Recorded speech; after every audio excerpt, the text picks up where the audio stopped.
सब यूनिट था, वो 5' to 3' पॉलीमरेज का एक्टिविटी शो कर रहा था। 5' to 3' पॉलीमरेज के अलावा 3' to 5' एक्सोन्यूक्लियस, जिसको प्रूफ रीडिंग भी बोलते हैं, वो भी एक्टिविटी भी थी। और फिर एक था तुम्हारा 5' to 3' एक्सोन्यूक्लियस की एक्टिविटी। और ये 5' to 3' एक्सोन्यूक्लियस की एक्टिविटी से हम लोग प्राइमर का रिमूवल कर सकते थे या फिर निक ट्रांसलेशन कर सकते थे।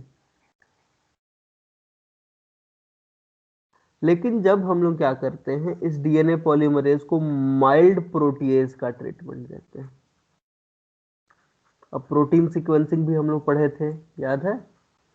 प्रोटीएज, माइल्ड प्रोटीएज का ट्रीटमेंट देंगे तो प्रोटीएज क्या होते हैं? तो प्रोटीएज कुछ ऐसे प्रोटीन्स होते हैं, कुछ ऐसे एंजाइम्स होते हैं जो प्रोटीन को ही काट देते हैं, प्रोटीन को ही छोटे फ्रेगमेंट्स में तोड़ देते हैं।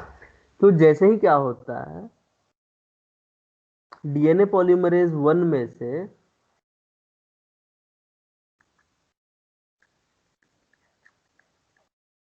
जब हमने उसको प्रोटीएज का ट्रीटमेंट दिया तो 5' to 3' पॉलीमरेज एक्टिविटी है, 3' to 5' एक्सोन्यूक्लियस एक्टिविटी है, लेकिन जो 5' to 3' एक्सोन्यूक्लियस एक्टिविटी है वो गायब हो जाती है।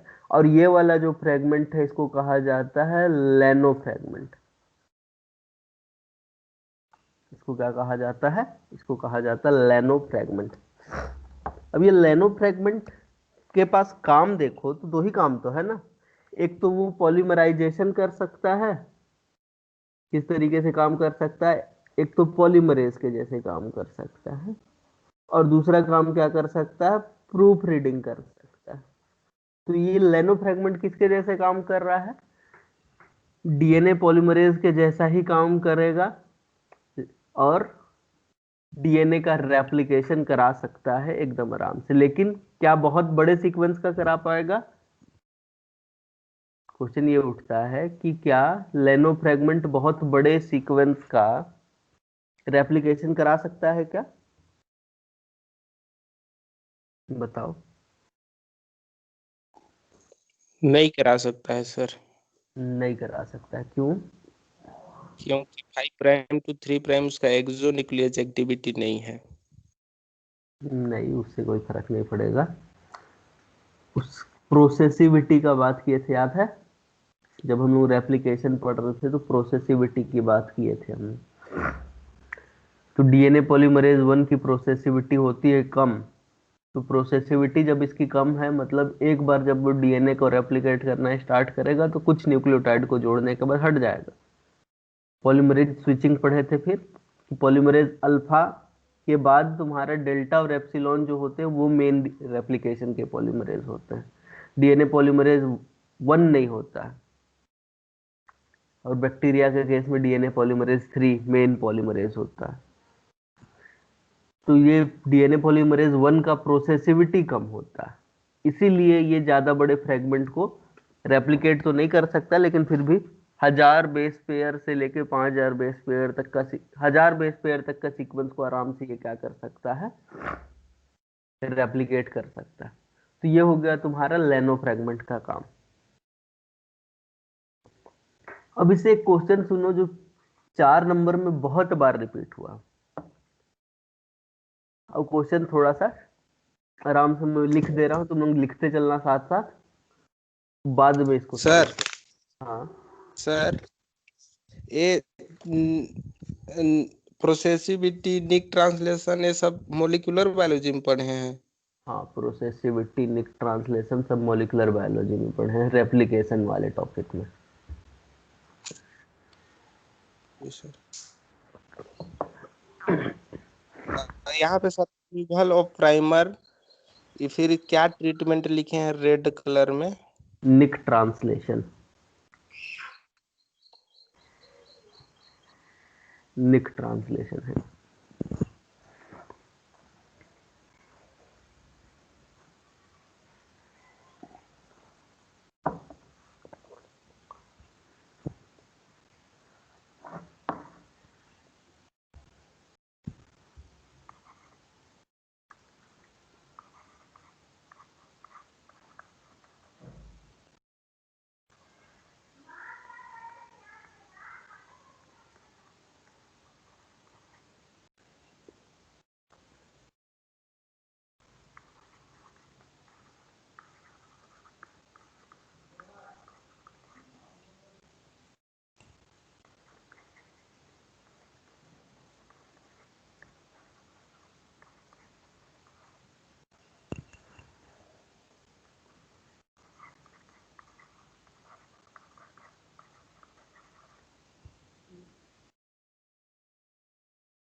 क्वेश्चन लिखते जाओ आराम से। अभी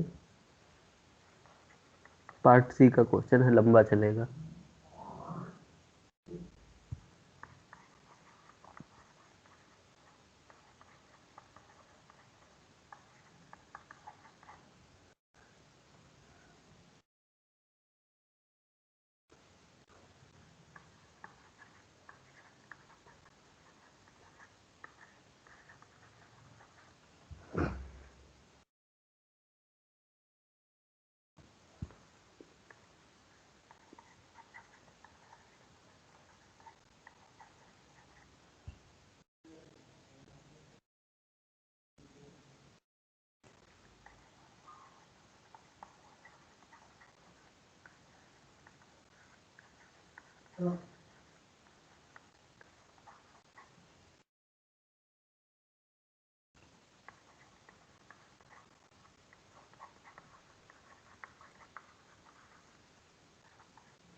हाँ, क्वेश्चन लिख लिए क्या?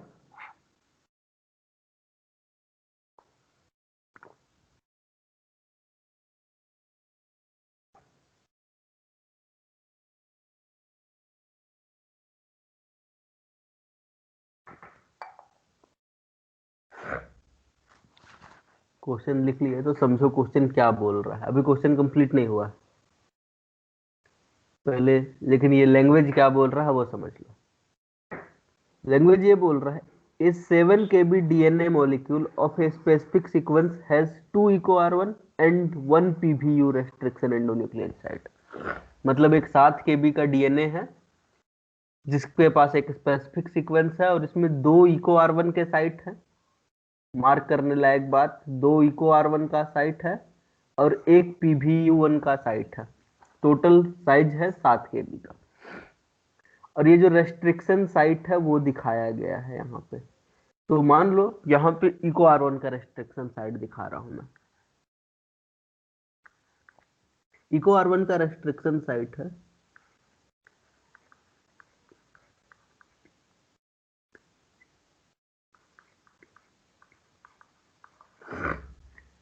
This is the eco R one restriction site, G के बाद और यहाँ पे ए के बाद कट लग रहा है, जी और ए के बीच में कट लग रहा है।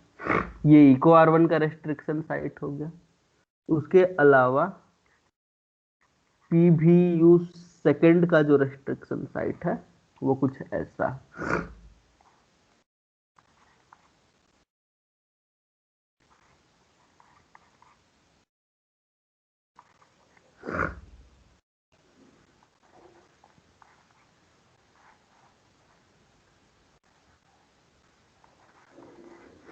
और यहाँ पे जो कट लग रहा है वो लग रहा है यहाँ ए जी और टीसी के बीच में। बात समझ में आ गया? क्या कह रहा है कि यहाँ पे 7 केबी का डीएनए मॉलिक्यूल था जिसमें 2 इको आर वन का साइट था, एक पीवीयू वन का साइट था। इको आर वन का जब कट लगेगा तो कुछ ऐसा कट लगता है और पीवीयू टू का जब कट लगता है तो कुछ ऐसा कट लगता है। अब डीएनए को हमने क्या किया है, डीएनए का कंप्लीट डाइजेशन किया है इको आर वन और पीवी वन दोनों के साथ, मतलब डबल डाइजेशन हुआ है। और जब डाइजेशन हुआ तो डाइजेशन का जो प्रोडक्ट था उसको हमने प्यूरिफाई किया। प्यूरिफाई करने के बाद उसको हमने एक बफर मिक्सचर में डाल दिया और बफर मिक्सचर का टेम्परेचर जो था वो 37 डिग्री था और उसमें एक लेनो फ्रेगमेंट था। लेनो फ्रेगमेंट कहाँ से? डीएनए पॉलीमरेज वन का जो लेनो फ्रेगमेंट होता है वो। और जो डीएनटीपी है उसमें फॉस्फोरस जो देख रहे हो तुम लोग वो रेडियो लेबल्ड है।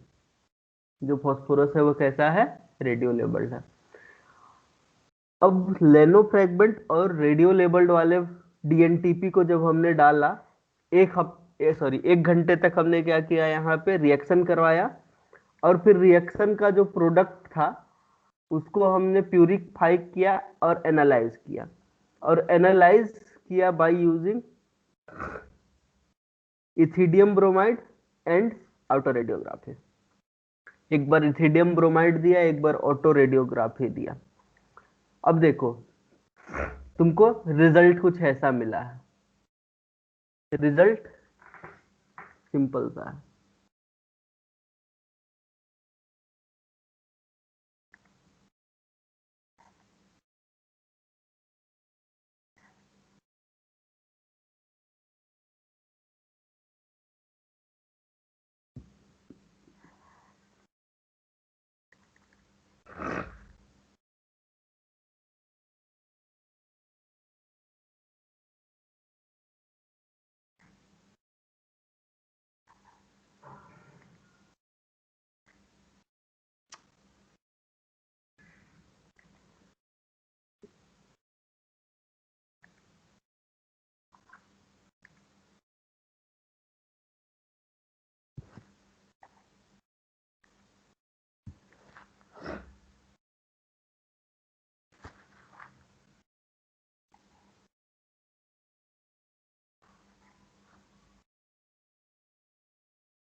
इसमें जो पहला वाला बॉक्स दिख रहा है वो दिख रहा है तुम्हारा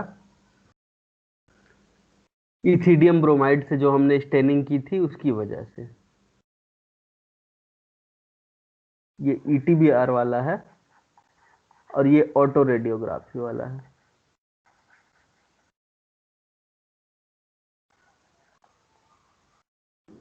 यहाँ पे बैंड का साइज दिया हुआ 4 KB, 3 KB, 2 KB, 1.5 KB, 1 KB, 0.5 KB और 0.2 KB। हो क्या गया?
इसमें तुम लोग बैंड पैटर्न बनाओ, मैं नहीं बना पा रहा हूँ अभी, शायद नेटवर्क प्रॉब्लम होगा।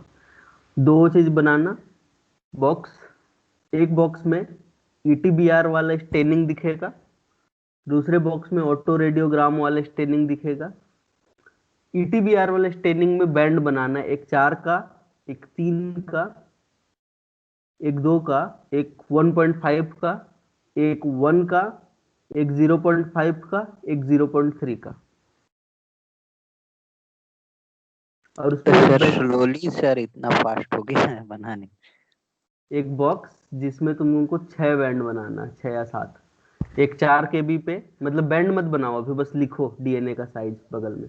4 KB, 3 KB, 2 KB, 1.5 KB, 1 KB, 0.5 KB, 0.3 KB।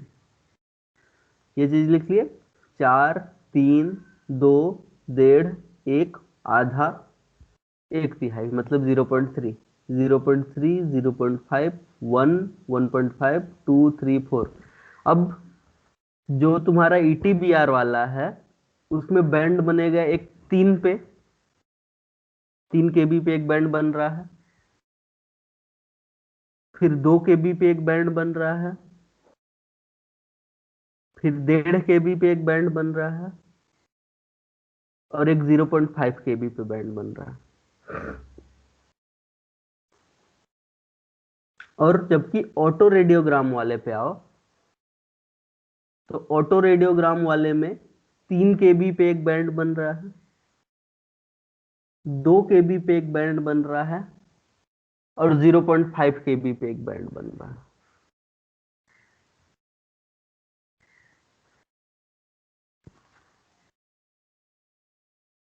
Auto radiogram वाले में 3 KB पे, 2 KB पे, और एक 0.5 KB पे।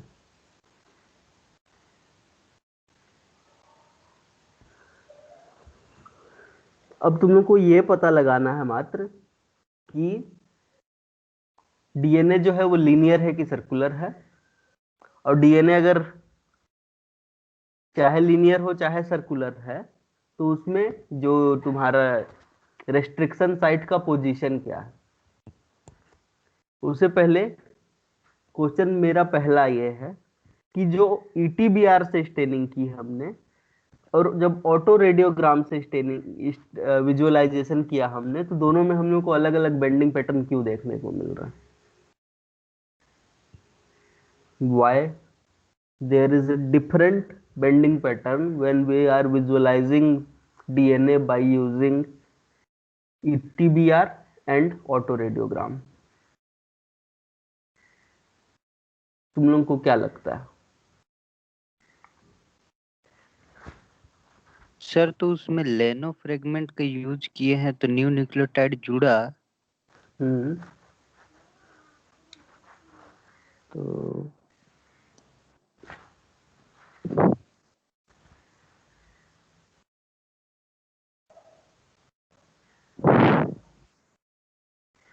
तो क्वेश्चन को एक बार ध्यान से पढ़ो, क्वेश्चन इम्पोर्टेंट है, इम्पोर्टेंट।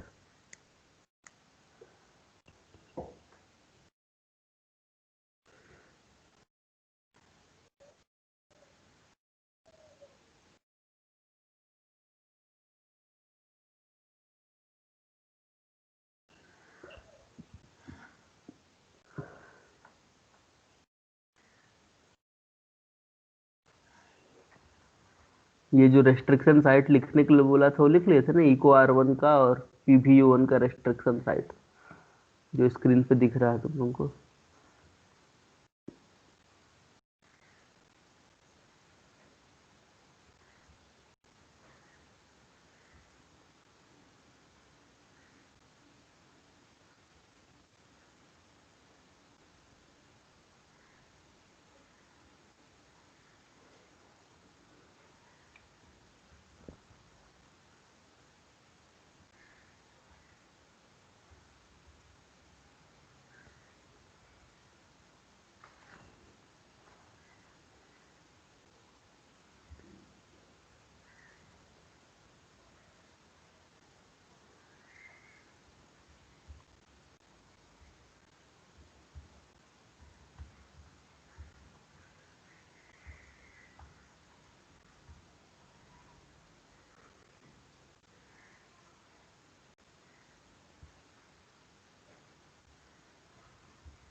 पता चला किसी को क्यों अलग अलग बेंडिंग पैटर्न आ रहा है?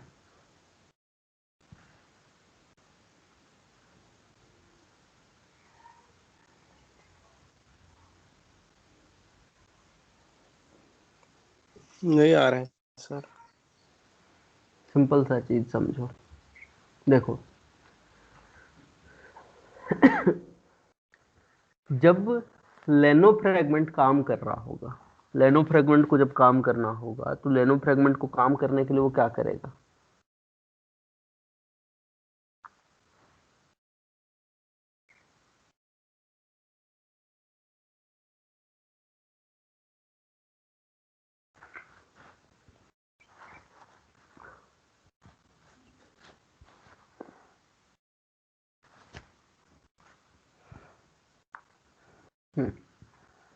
यहाँ पे समझो कहानी।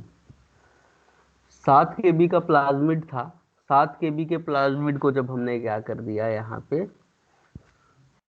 रेस्ट्रिक्शन साइड से क्लिक कर दिया, और रेस्ट्रिक्शन साइड से काटने के बाद हम लोग क्या कर रहे हैं, उसको सिंपल सा काम कर रहे हैं कि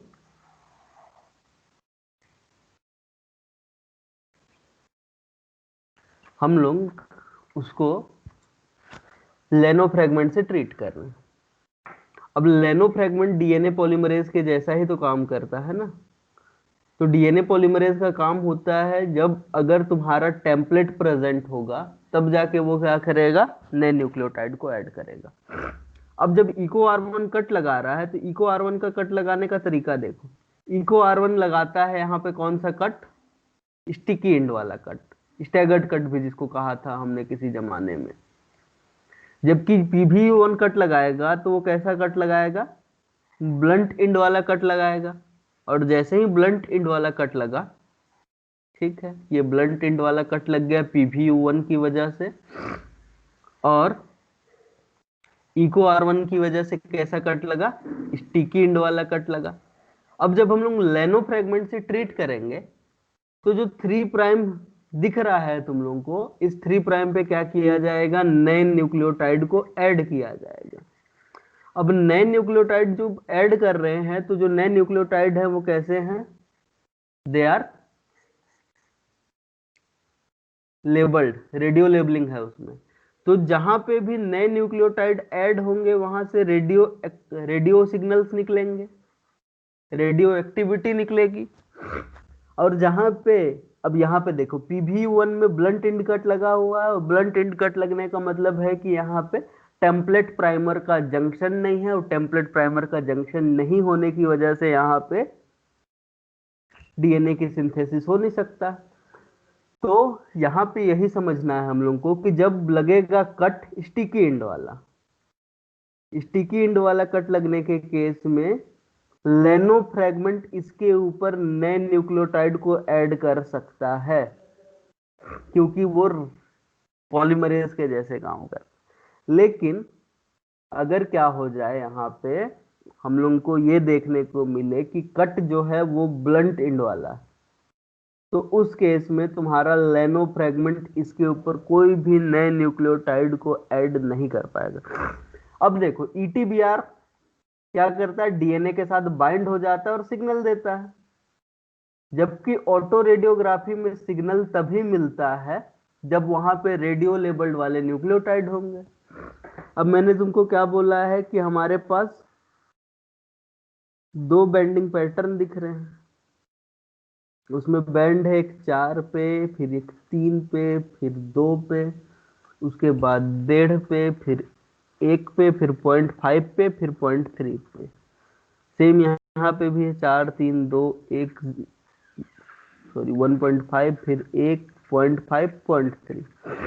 अब यहाँ पे हमने देखा जब हम लोग ETBR से स्टेनिंग किए हैं तो हम लोग को एक बैंड मिला 3 के ऊपर, एक बैंड मिला 2 के ऊपर, एक मिला 1.5 के ऊपर, और एक मिला 0.5 के ऊपर।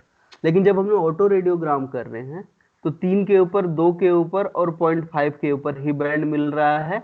एक वाला बैंड हमको दिखाई ही नहीं देगा, क्योंकि वहां पे रेडियो लेबल्ड वाले न्यूक्लियोटाइड होंगे ही नहीं। अब क्वेश्चन में ये पूछा है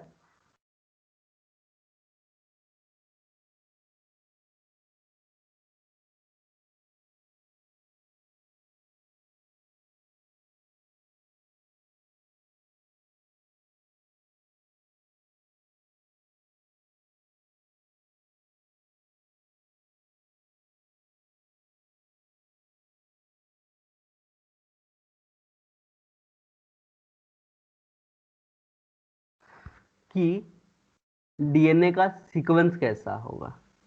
अब DNA का सीक्वेंस अगर तुमको करना है, पता लगाना है, तो DNA का सीक्वेंस पता लगाने का क्या तरीका है, सिंपल सा तरीका तो यही है ना कि तुम क्या करो,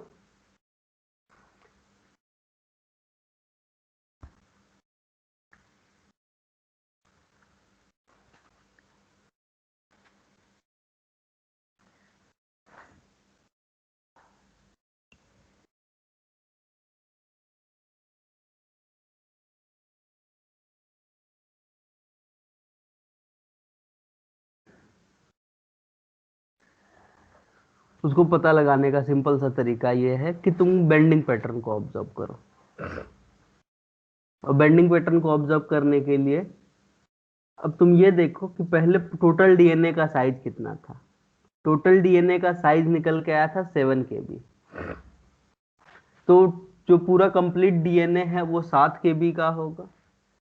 अब DNA सर्कुलर भी हो सकता है, लीनियर भी हो सकता है। तो एक बार लीनियर DNA बना के देखो, एक बार सर्कुलर DNA बना के देखो।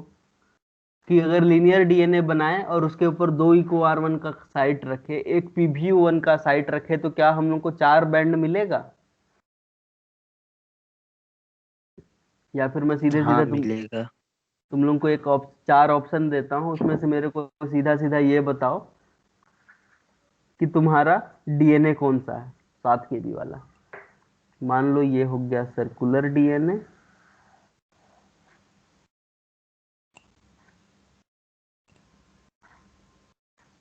ये है इको R1 का साइट, ये भी है इको R1 का साइट, और ये है PBU2 का साइट। यहाँ पे ये टोटल प्लाज्मिड का साइज है 7 KB।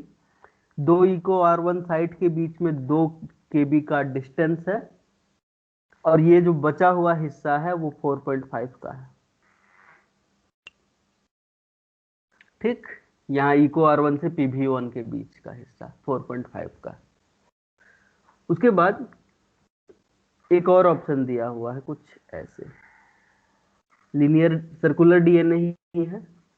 ये है तुम्हारा इको R1 का साइट, ये है तुम्हारा PBU2 का साइट, फिर से है इको R1 का साइट। इको R1 और PBU के बीच में 2.0 KB का गैप है। इधर इको R1 से दूसरे इको R1 के बीच में 4.5 KB का साइट है, और टोटल डीएनए जो है वो 7 KB का है। या फिर तीसरा ऑप्शन ये दिया हुआ है कि डीएनए जो है वो है लीनियर, और लीनियर डीएनए में ये है हमारा इको R1 का साइट, ये भी है इको R1 का साइट, ये है PBU2 का site.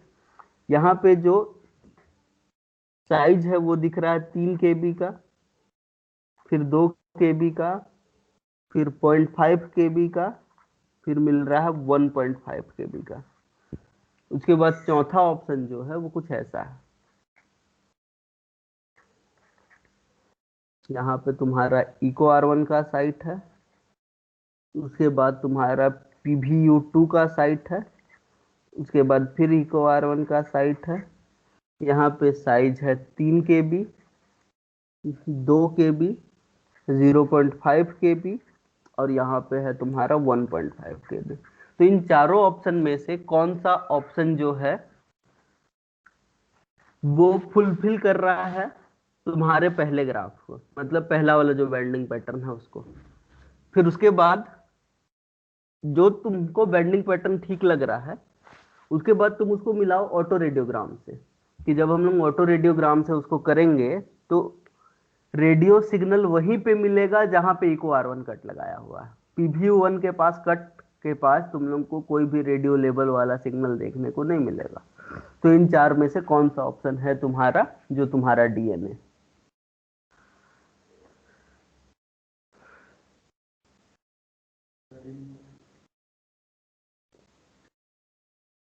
Sir option C. C हो सकता है, बाकी लोगों का क्या है?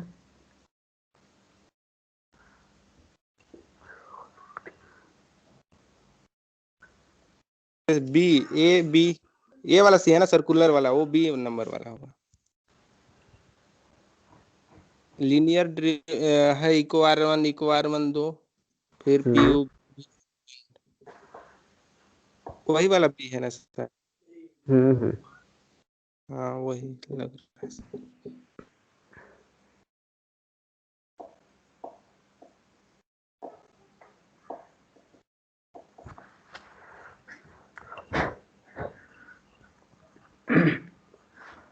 तो तुम्हारा ऑप्शन क्या क्या हो सकता है, तो चलो एक बार चेक करते हैं।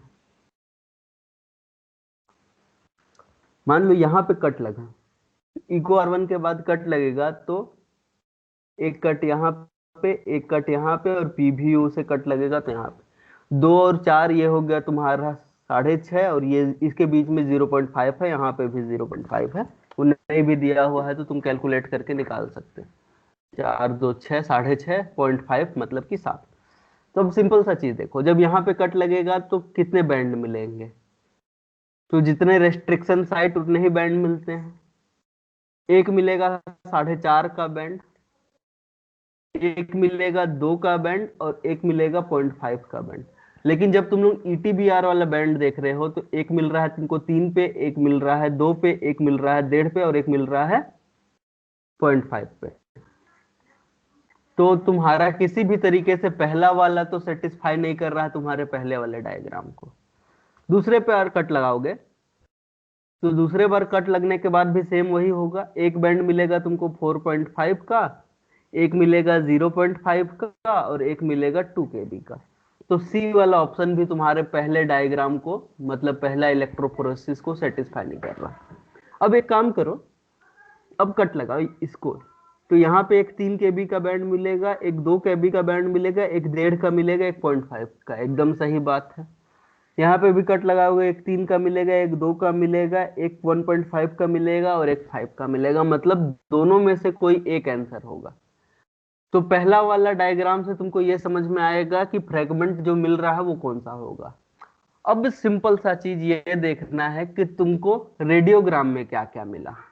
तो रेडियोग्राम में सिग्नल तभी मिलेगा जब वो साइट जो है वो किससे कटा हुआ होगा, इको R1 से कटा होगा। अब इको R1 से 3 वाला बैंड भी कटा है, 2 वाला बैंड भी कटा है, तो 3 वाले बैंड में भी सिग्नल मिलेगा, 2 वाले बैंड में भी क्या होगा, सिग्नल मिलेगा। उसके अलावा ये इको R1 2 और 2.5 मतलब 0.5 वाले के बीच में भी कट लगा है, तो 0.5 पे भी क्या मिलेगा तुमको, सिग्नल मिलेगा। लेकिन ये जो 1.5 वाला जो है जहां पे कट लगा है वो PV1 से कट लगा है, उसके ऊपर कोई भी तुमको सिग्नल देखने को नहीं मिलेगा। इस तरीके से तुम्हारा 1.5 वाले के ऊपर रेडियो एक्टिव सिग्नल नहीं देखने को मिल रहा। ठीक, यहाँ पे भी अब आ जाओ।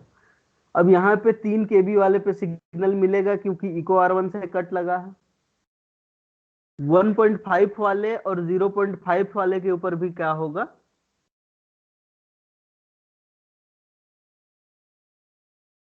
1.5 और 0.5 वाले के ऊपर सिग्नल देखने को मिले। लेकिन जब तुम डायग्राम देख रहे हो तो डायग्राम में तुमको 1.5 पे बैंड ही नहीं मिल रहा है। एक मिल रहा है 3 पे, एक मिल रहा है 2 पे, एक मिल रहा है 0.5 पे। तो 1.5 वाले के ऊपर तो बैंडिंग होनी ही नहीं चाहिए थी ना, ये वाला। तो इस तरीके से जो तुम्हारा आंसर है वो कौन सा निकल के आ जाएगा, बी वाला निकल के आ जाएगा। तो इतना सारा दिमाग लगाओगे तब जाके तुम्हारा 4 नंबर का एक क्वेश्चन सही हो जाएगा। समझ में आया कैसे हुआ ये चीज? जी सर। चलो तो फिर एक और क्वेश्चन देता हूँ इस टाइप का।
मान लो कि तुम्हारा 5 केबी का कोई एक प्लाज्मिड था। इस 5 केबी के प्लाज्मिड में 2 इको R1 का साइट था और एक जो है PVU सेकंड का साइट था। तुमने इसका क्या किया, डबल डाइजेशन कर दिया। और डबल डाइजेशन भी कैसा था, कंप्लीट डबल डाइजेशन था, पार्शियल डाइजेशन नहीं था। कंप्लीट डबल डाइजेशन करने के बाद तुमने फ्रेगमेंट्स को आइसोलेट किया।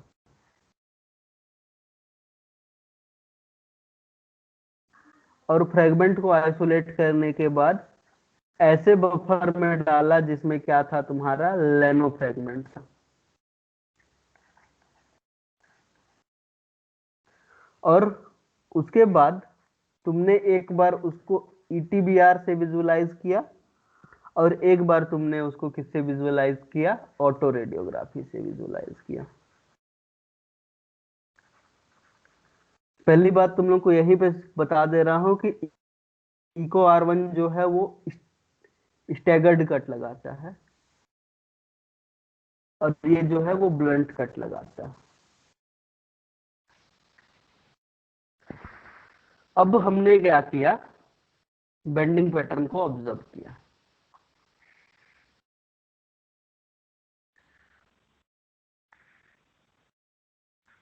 ये तुम्हारा ईटीबीआर वाला बैंड था और ये ऑटो रेडियोग्राफी वाला। और इधर हमारा डीएनए का साइज दिया हुआ है केबी में। पहला वाला जो है वो लैडर सीक्वेंस है, दूसरा वाला ऑटो ईटीबीआर का और तीसरा वाला ऑटो रेडियोग्राफी का। यहाँ पे बेंडिंग पैटर्न कुछ ऐसा है, 5 4 3 2 1.5 1।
ये मिला तुम लोगों को बेंडिंग पैटर्न। तुम लोगों को बस ये बताना है ऑप्शन कि डीएनए जो है वो सर्कुलर है और पीवीयू सेकंड साइट जो है वो बीच में है, सेंटर में है। सेंटर का मतलब नहीं, PVU site between eco R1 है, इको R1 के बीच में। दूसरा ऑप्शन यही है, डीएनए जो है वो सर्कुलर है, PBU2 का साइट जो है वो not between the eco R1।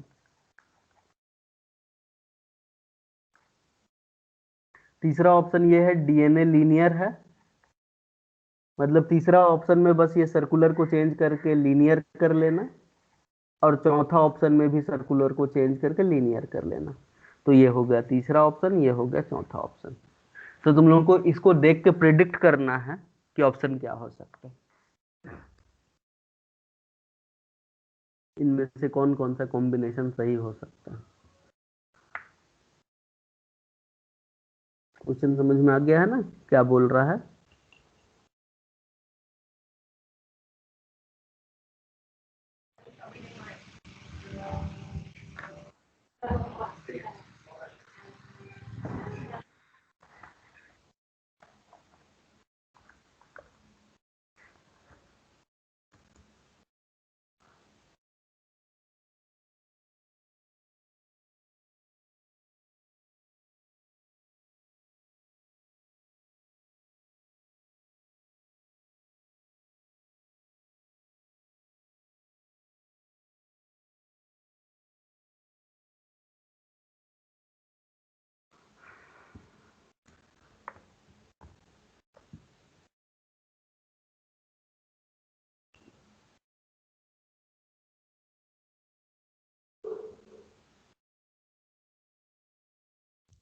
Sir इसमें रेडियो लेवल सिग्नल बैंड भी है क्या?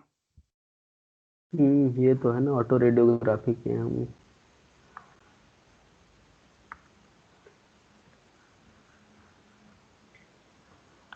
सर फर्स्ट वाला होगा सर।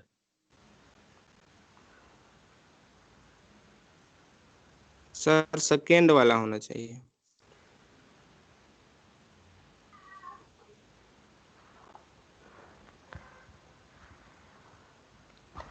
डीएनए का साइज कितना था पहले? 5 KB था ना। तुमने यहाँ पे एक चीज चेक की है कि 3 का बैंड मिल रहा है और 1.5 का बैंड मिल रहा है। 3 और 1.5 मिलके तो 4.5 ही होते हैं।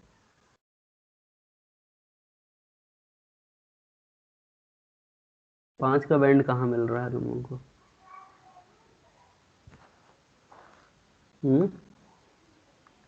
बताओ।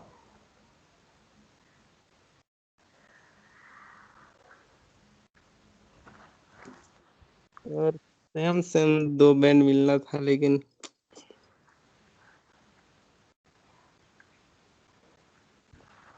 3 और 1.5 पे मिल रहा है ना बैंड। तो 3 और 1.5 पे जब मिल रहा है तुमको, तो 3 और 1.5 तो मिलके तुमको 4.5 ही हुआ ना। तुमको एक और बैंड चाहिए होगा, वो कितने का होगा? 0.5 का। अब मान लो ये रहा 0.5 का बैंड, और ऑटो रेडियोग्राफी किए तो तुमको मिला ये बैंड। अब ऑप्शन बताओ अब।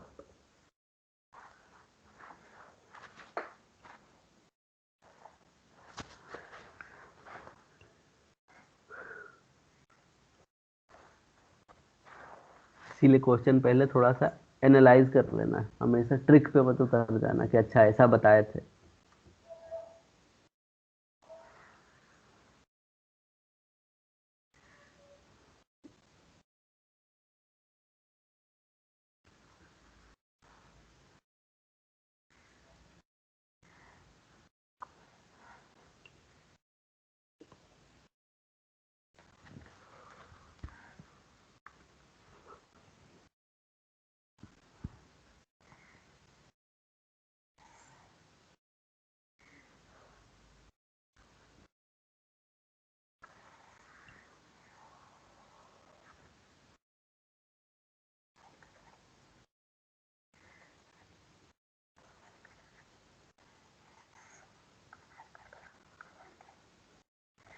फर्स्ट वाला तब हो सकता है सर।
आंसर होगा नन।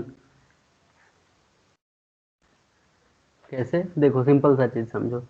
लीनियर डीएनए तो हो नहीं सकता है, क्योंकि लीनियर डीएनए अगर होता तो 3 रेस्ट्रिक्शन साइट का मतलब होता 4 फ्रेगमेंट मिलते, 1 2 3 4। क्योंकि हमने ऊपर ही बता दिए हैं कि 3 रेस्ट्रिक्शन साइट है, 2 इको R1 का है, एक है तुम्हारा PBU1 का। 3 रेस्ट्रिक्शन साइट का मतलब है टोटल डीएनए में फ्रेगमेंट कितना का होता?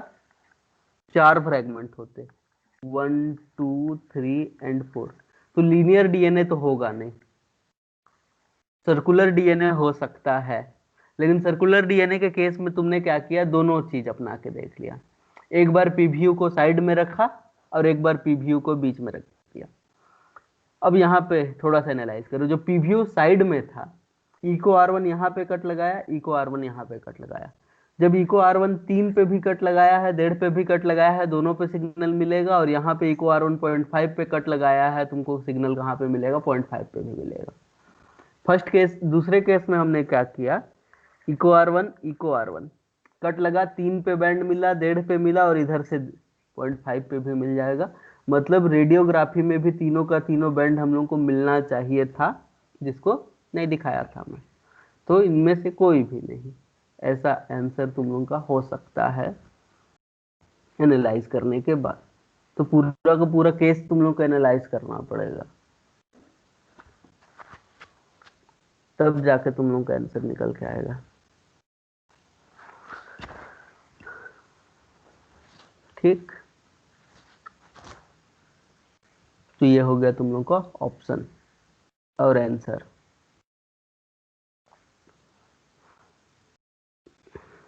तो शुरू से स्टार्ट करना, क्या बेंडिंग पैटर्न जितना साइज का डीएनए बताया है उतना है क्या? अगर बेंडिंग पैटर्न ठीक है, पूरा का पूरा मिल रहा है, तो फिर ऑटो रेडियोग्राफी में कौन सा बैंड गायब हुआ है? जो बैंड गायब हुआ है वो ब्लंट एंड वाले का होगा। और ब्लंट का मतलब ये है कि उसके पास स्टिकी नहीं होना चाहिए, किसी भी साइड पे नहीं, क्योंकि किसी भी साइड पे स्टिकी एंड होगा तो फिर वहां पे उसका सिंथेसिस तो हो सकता है ना। तो ये चीज तुम लोग को थोड़ा सा ध्यान रखना पड़ेगा, तब जाके तुम लोग का लेनो फ्रेगमेंट वाला क्वेश्चन सॉल्व हो जाएगा। अब मेरे को बस ये बता दो कि तुम लोग कौन कौन सा एंजाइम पढ़ लिए हो, मैं देख लेता हूँ। लाइगेज तक पढ़ लिए थे? अच्छा ठीक है, चलो। अच्छा चलो ठीक है, लाइगेज तक पढ़ लिए हैं, तो फिर नेक्स्ट एंजाइम के ऊपर चलते हैं। जो नेक्स्ट एंजाइम है हम लोग का, वो है DNA dependent DNA polymerase. Next enzyme जिस कैटेगरी में आ रहे हैं वो कैटेगरी है डीएनए डिपेंडेंट डीएनए पॉलीमरेज। अब डीएनए डिपेंडेंट डीएनए पॉलीमरेज के एग्जांपल क्या क्या हो सकते हैं? तो रेप्लिकेशन के जितने भी डीएनए पॉलीमरेज तुमने पढ़ा है, वो सब के सब डीएनए डिपेंडेंट डीएनए पॉलीमरेज होते हैं। चाहे वो डीएनए पॉलीमरेज 1 हो, चाहे डीएनए पॉलीमरेज 2 3 4 5, चाहे यूकैरियोट्स के बीच में अल्फा हो, बीटा हो, गामा हो, डेल्टा हो, एप्सिलॉन हो, थीटा, कापा, इयोटा, ईटा, कोई भी डीएनए पॉलीमरेज जो होता है वो डीएनए डिपेंडेंट डीएनए पॉलीमरेज होता है। ठीक, डीएनए डिपेंडेंट डीएनए पॉलीमरेज के बाद बारी आती है आरएनए डिपेंडेंट डीएनए पॉलीमरेज की। अब आरएनए डिपेंडेंट डीएनए पॉलीमरेज किसको बोलेंगे? ऐसे एंजाइम्स जो कि आरएनए टेम्पलेट का यूज करते हैं और डीएनए के सिंथेसिस करते हैं। तो आरएनए टेम्पलेट का यूज करके डीएनए बनाने की प्रक्रिया जो होती है उसको कहा जाता है रिवर्स ट्रांसक्रिप्शन। और यहां पे जो एंजाइम यूज होगा उसका नाम क्या निकल के आ जाएगा? Reverse transcriptase.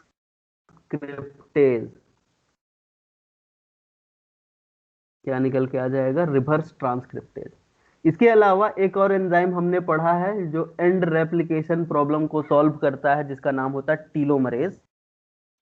ये दोनों के दोनों एंजाइम्स जो होते हैं वो आरएनए डिपेंडेंट डीएनए पॉलीमरेज होते हैं। आरएनए डिपेंडेंट डीएनए पॉलीमरेज, तो वो आरएनए टेम्पलेट को यूज करेंगे और डीएनए की सिंथेसिस करवाएंगे।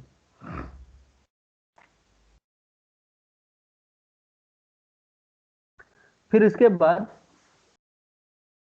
टेम्पलेट इंडिपेंडेंट डीएनए पॉलीमरेज भी होते हैं।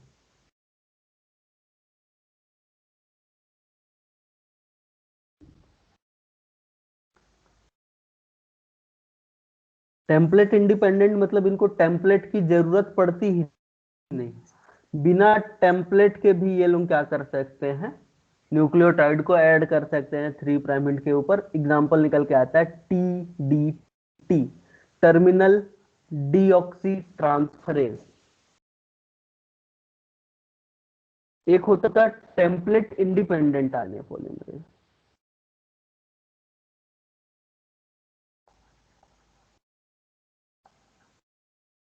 टेम्पलेट इंडिपेंडेंट आरएनए पॉलीमरेज का एग्जांपल हम लोग के पास है poly A polymerase.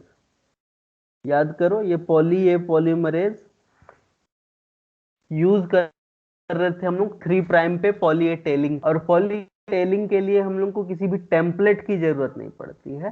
Template independent RNA polymerase होता है, वो आंख बंद करके बिना टेम्पलेट यूज किए हुए एडेनिन एडेनिन एडेनिन को क्या करता जाता है, ऐड करता जाता है। तो इतने सारे एंजाइम हैं तुम लोग के पास जो यूज किए जाते हैं फॉर द जीन क्लोनिंग। तो इन एंजाइम का नाम और काम तुम लोग को याद होना चाहिए।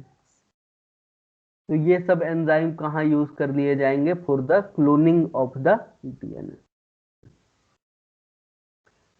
और क्लोनिंग का मतलब क्या बताया था हमने, amplification of the target DNA.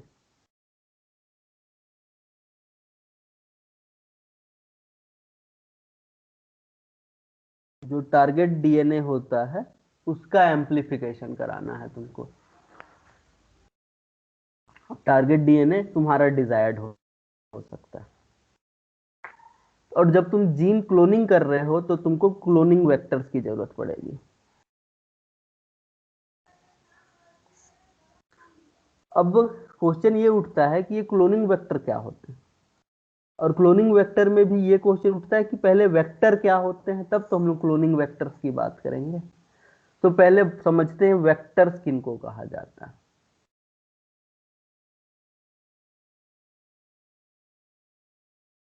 तो वेक्टर्स क्या होते हैं, वेक्टर्स ऐसे सीक्वेंस होते हैं जिसके पास ऑटोनोमस रेप्लिकेशन की क्षमता पाई जाती है। Autonomous replicative DNA which can be utilized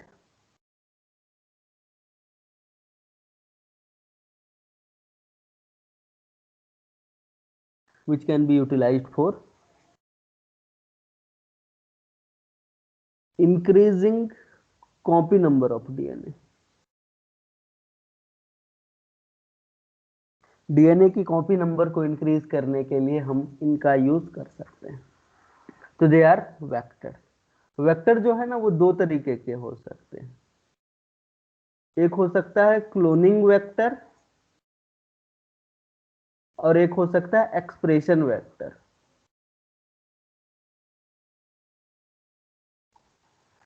cloning vector का यूज क्या है, तो क्लोनिंग वेक्टर का यूज है कॉपी नंबर को इंक्रीज करना, जबकि एक्सप्रेशन वेक्टर का यूज क्या है, प्रोटीन का एक्सप्रेशन को इंक्रीज करना। प्रोटीन या फिर जीन एक्सप्रेशन बोल सकते हैं, जीन एक्सप्रेशन को या फिर प्रोटीन के एक्सप्रेशन को इंक्रीज करना। मतलब अगर तुमको डीएनए का ज्यादा कॉपी नंबर चाहिए तो तुम क्लोनिंग वेक्टर का यूज करोगे, लेकिन अगर तुमको किसी एक ऑर्गेनिज्म के अंदर से ज्यादा अमाउंट में प्रोटीन चाहिए या फिर आरएनए चाहिए तो तुम किसका यूज करोगे, एक्सप्रेशन वेक्टर का यूज करोगे। तो वेक्टर ऑटोनोमस रेप्लिकेटिव डीएनए होते हैं। अब ऑटोनोमस रेप्लिकेटिव डीएनए का मतलब क्या होता है कि ऐसा डीएनए सीक्वेंस जिसके पास खुद ओरी सीक्वेंस पाया जाए। क्या पाया जाए, खुद का अपना ओरी सीक्वेंस हो होस्ट के अंदर। होस्ट मतलब कि जिस ऑर्गेनिज्म के अंदर हम लोग क्लोनिंग करने जा रहे हैं उस होस्ट के अंदर रेप्लिकेशन चल रहा हो या ना चल रहा हो, लेकिन ये वेक्टर अपने ओरी सीक्वेंस का यूज करके अपना रेप्लिकेशन करवा सकता है। ठीक, तो ये हो गया तुम्हारा ओरी की वजह से जो तुम्हारा वेक्टर होता है वो अपने आप रेप्लिकेशन कर सकता है। तो vectors are autonomous replicating sequence. अब ये जो वेक्टर है उनकी प्रॉपर्टी क्या क्या होनी चाहिए उसके ऊपर आ जाते हैं। पहला प्रॉपर्टी तो यही है वेक्टर का कि साइज जो है वेक्टर का वो कम होना चाहिए। Size of vector should be minimum.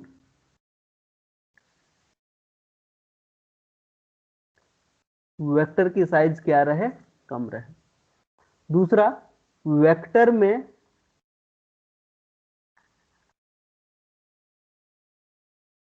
Restriction site पाया जाना चाहिए।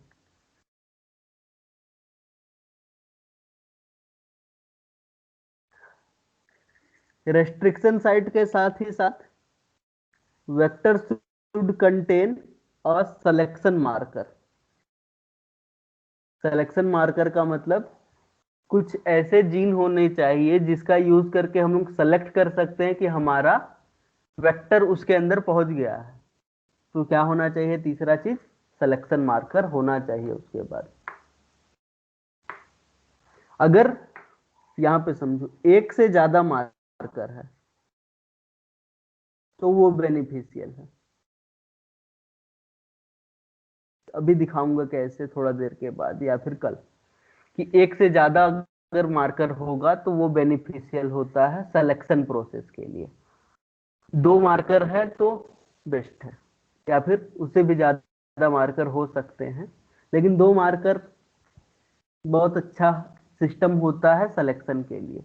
तुम पॉजिटिव और निगेटिव सिलेक्शन कर सकते हो इन सिलेक्शन मार्कर का यूज करते हुए। उसके बाद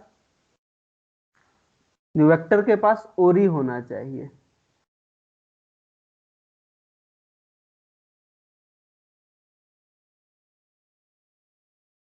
ओरी सी सीक्वेंस का यूज किया जाएगा फॉर द रेप्लिकेशन। और ये जो ओरीसी है ना, वो भी ओरीसी उस प्लाज्मिड से लेना है जो रिलैक्स्ड प्लाज्मिड कहलाता है। रिलैक्स्ड प्लाज्मिड उन प्लाज्मिड को कहा जाता है जिनका कॉपी नंबर सेल के अंदर ज्यादा होता है। कुछ प्लाज्मिड ऐसे होते हैं जिनका कॉपी नंबर एक ही पाया जाता है सेल के अंदर, वैसे प्लाज्मिड कहलाते हैं स्ट्रिंजेंट प्लाज्मिड। तो हमको ये जो ओरीसी का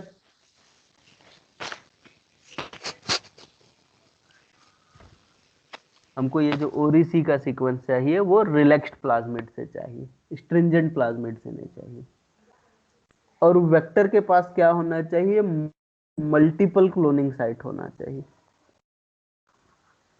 मल्टीपल क्लोनिंग साइट वो साइट होगा जहां पे तुम अपना डिजायर्ड फ्रेगमेंट को क्या कर पाओगे, इंसर्ट कर पाओगे। तो this is the property of the vector.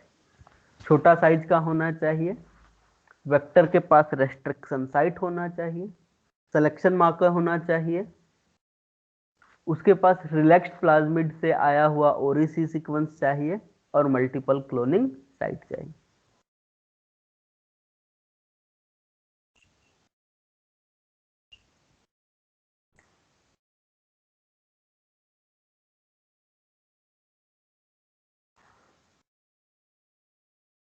अब इस कैरेक्टर या फिर इस प्रॉपर्टी को रखता हुआ जो पहला वेक्टर हमने बनाया था वो था PBr322, जिसके पास इतनी क्वालिटी तो थी ही थी।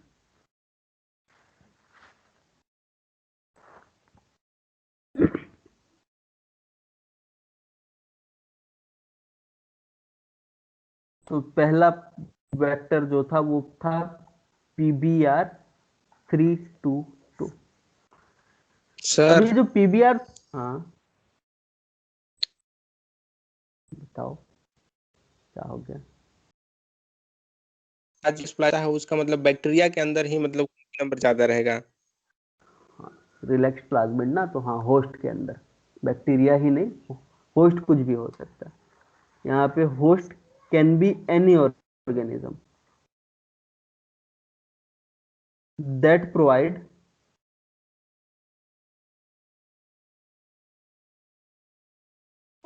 Environment for cloning. बैक्टीरिया भी हो सकता है, ईस्ट भी हो सकता है, वायरस भी हो सकता है, ह्यूमन के सेल्स भी हो सकते हैं। तो होस्ट कोई भी ऐसा ऑर्गेनिज्म हो सकता है जो कि क्लोनिंग के लिए इन्वायरमेंट प्रदान करेगा। तो सर प्लाज्मिड तो फिर बैक्टीरिया से ही ना निकालेंगे। हाँ, प्लाज्मिड वेक्टर की जब हम लोग बात करेंगे तब तक बैक्टीरिया की बात करेंगे, लेकिन प्लाज्मिड वेक्टर के बाद कभी कभी कॉस्मिड भी आ जाता है। कभी कभी हमारा जो है वो बैक्टीरियल आर्टिफिशियल क्रोमोजोम आ जाता है। फिर आ जाता है तुम्हारा yeast artificial chromosome. Yeast artificial chromosome को किस में यूज करोगे? ईस्ट में यूज करोगे। फिर ह्यूमन आर्टिफिशियल क्रोमोसोम आ जाता है तो उसको कहाँ पे यूज करेंगे हम लोग? ह्यूमन सेल्स में यूज करेंगे, कोई दिक्कत नहीं है। तो सर ओरिजिन ऑफ रेप्लिकेशन जो रहेगा हाँ, वो सीक्वेंस, चेंज होते जाएगा, वो चेंज होते जाएगा हर एक ऑर्गेनिज्म के हिसाब से। अगर प्रोकैरियोट है तो ओरिसी रखेंगे, यूकैरियोट है तो एआरएस सीक्वेंस रखेंगे। ऑटोनोमस रेप्लिकेशन सीक्वेंस है सर, कहाँ से फिर लेंगे? किसी भी एक ऑर्गेनिज्म से। जैसे ठीक है ईस्ट के सर। अंदर करना है तो ईस्ट का एआरएस लेंगे, अगर ह्यूमन के अंदर करना है तो ह्यूमन का एआरएस लेंगे। डिपेंड करेगा होस्ट क्या है, तो सब कुछ तुमको पता होना चाहिए, तुम्हारे रिसर्च पहले से प्लान होना चाहिए कि तुम क्या करने वाले हो, किस ऑर्गेनिज्म में करने वाले हो, जीन कहाँ इंसर्ट करोगे, सब कुछ देखते हुए तुम लोगों को क्या करना पड़ेगा, अपना वेक्टर सेलेक्ट करना पड़ेगा। सर जो रिलैक्स और स्ट्रिंजेंट प्लाज्मिड है उसको मतलब बैक्टीरिया से कैसे सिलेक्शन करेंगे कि ये रिलैक्स होगा स्ट्रिंजेंट होगा? सिंपल सा, बैक्टीरिया के अंदर कॉपी नंबर देखो। अगर कॉपी प्लाज्मिड। नंबर, हाँ प्लाज्मिड का कॉपी नंबर देखो। अगर बैक्टीरिया के अंदर कॉपी नंबर उसका ज्यादा मिल रहा है तो उसको रिलैक्स प्लाज्मिड बोलेंगे। अगर उसका कॉपी नंबर कम मिल रहा है तो उसको स्ट्रिंजेंट प्लाज्मिड बोलेंगे। एग्जाम्पल देखो, जैसे एफ प्लाज्मिड हो गया तो वो उसकी एक ही कॉपी पाई जाती है, सिंगल कॉपी। सिंगल कॉपी का मतलब यह है कि एक कॉपी से दूसरा कॉपी नहीं हो सकता है उसका। तो अब देखो बैक्टीरिया क्या कर रहा है, एफ प्लाज्मिड की एक ही कॉपी नंबर को मेंटेन कर रहा है। कभी भी तुम ऐसा नहीं देखोगे कि एक सेल के अंदर 10 एफ प्लाज्मिड आ गए हैं। हमेशा एक ही कॉपी नंबर में एफ प्लाज्मिड जो होता है वो प्रेजेंट होता है, तो वो स्ट्रिंजेंट प्लाज्मिड हो गया। बाकी होता है रिलैक्स्ड प्लाज्मिड के बहुत सारे एग्जांपल तुमको देखने को मिल सकते हैं, अभी तो मेरे को याद नहीं है। अब तुम पूछ रहे हो कि सेलेक्ट कैसे करें, आइसोलेट कैसे करें कि कौन सा रिलैक्स्ड प्लाज्मिड है, कौन सा स्ट्रिंजेंट प्लाज्मिड है।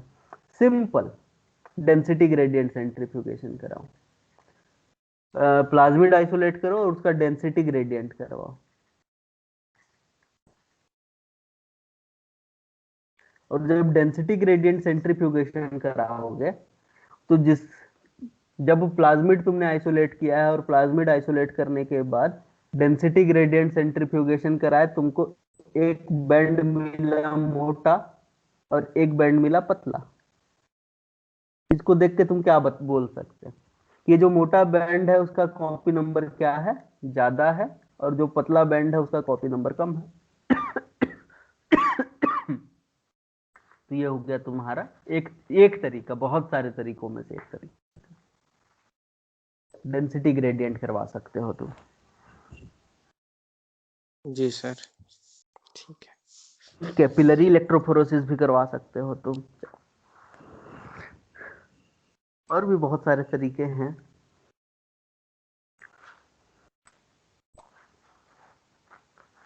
तो ये हो गया तुम्हारे वेक्टर के बारे में। अब हम लोग को सीधा सीधा पढ़ना है वेक्टर और उसका सिलेक्शन, मतलब वेक्टर उसकी उसमें क्लोनिंग और उसका सिलेक्शन। तो उसको आज ही पढ़े या फिर कल से पढ़ना स्टार्ट करें?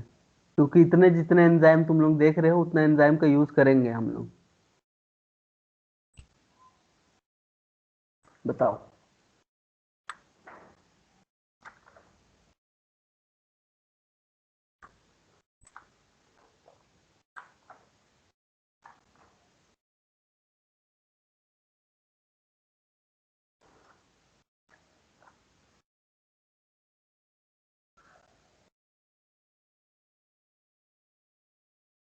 आज ही पढ़ना है या फिर कल पढ़ना है?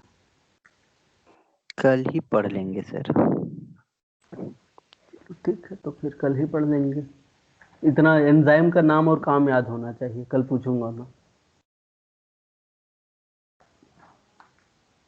एंजाइम का नाम और एंजाइम का काम कल मैं पूछूंगा, तभी क्लास आगे स्टार्ट करूंगा।